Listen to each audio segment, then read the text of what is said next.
নমস্কাৰ, মোৰ নাম দীপাংকৰ শৰ্মা। মই গুৱাহাটীত থাকোঁ। মোৰ ডিজেবিলিটি আছে, লোকোমটৰ ডিজেবিলিটি। মই জন্মগত ডিজেবল নহয়, কিন্তু মোৰ এটা বাইক এক্সিডেণ্ট হৈছিলে। বাইক এক্সিডেণ্ট হোৱাৰ পিছত মোৰ স্পাইনেল কৰ্ড ইঞ্জৰি হৈছিলে। এক্সিডেণ্ট হোৱাৰ তাৰপিছত মোৰ লগালগ গোটেই শৰীৰটো পেৰালাইচিছ হৈ গৈছিলে। হোৱাৰ লগালগ মোৰ অপাৰেশ্যন কৰিব লগা হ'ল। অপাৰেশ্যন কৰাৰ পিছত 8 মাহ বেড ৰেষ্টত আছিলোঁ। আৰু তাৰে 3 বছৰলৈকে লাহে লাহে মোৰ শৰীৰটো ভাল হৈ আহি আছিলে, যিটো মানে ভালকৈ একো কৰিব পৰা নাছিলোঁ। লাহে লাহে অলপকৈ খোজকাঢ়িব পৰা হ'লোঁ, এনেকুৱাকৈ চলি আছিলোঁ। এতিয়া মানে মোৰ বহুত ডিপ্ৰেশ্যন হৈছিলে। যিহেতু মানুহৰ এটা ডিজেবিলিটি এটা আহিলে মানুহৰ বহুত অসুবিধা হয়, সকলোৰে হয়, বহুত দিগদাৰ হয়। এতিয়া মোৰ লাষ্ট ইয়াৰ মই সাৰ্থক এডুকেশ্যন ইনষ্টিটিউটৰ কথা গম পালোঁ।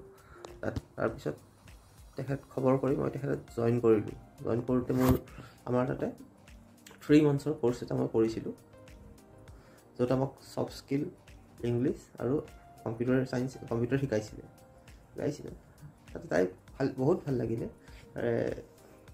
শিকিব পাৰিলোঁ। আৰু মেইন কথা হৈ গ'ল, আমি তাতে যাই গম পালোঁ যে ইয়াতে অকল মোৰ নিচিনা বহুত মানুহ আছে, অকল ময়েই নহয় যাৰ অলপ অসুবিধা আছে।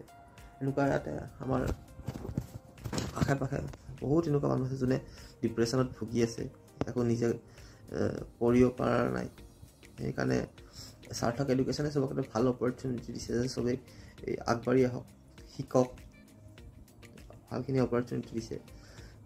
আৰু তাতে যাই মানুহৰ বহুতখিনি অপৰচুনিটিজ এজ অফ লাইক চবক জব দিছে, চব ৰাইজৰ লগত মিলিব এটা সাহস দিছে, উৎসাহ দিছে। সাৰ্থকত যাই মোৰ বহুতখিনি পাৰ্চনেলি মোৰ সুবিধা হৈছে, যিহেতু মই যাতে নিজৰ নিচিনা অলপ প্ৰব্লেম থকা মানুহক ভালেখিনি লগ পাইছোঁ।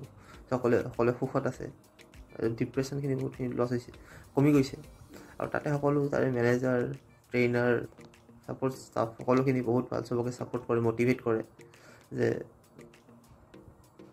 আৰু তাতে ময়ো লাষ্ট ইয়াৰ তাতে কোৰ্চটো কৰিছিলোঁ, আৰু তাৰ পৰাই মোক এটা জব অফাৰ কৰিছে, যি মই বৰ্তমান কৰি আছোঁ এতিয়াও। আৰু মই ক'ব বিচাৰোঁ, কোনোবা যদি আছে, কাৰোবাৰ ডিজেবলৰ অসুবিধা আছে, তেখেতসকলে সাৰ্থক এডুকেশ্যনৰ কথা খবৰ কৰি তাতে জইন কৰি চাব পাৰে। আপোনালোকৰ বহুত সুবিধা হ'ব। Thank U.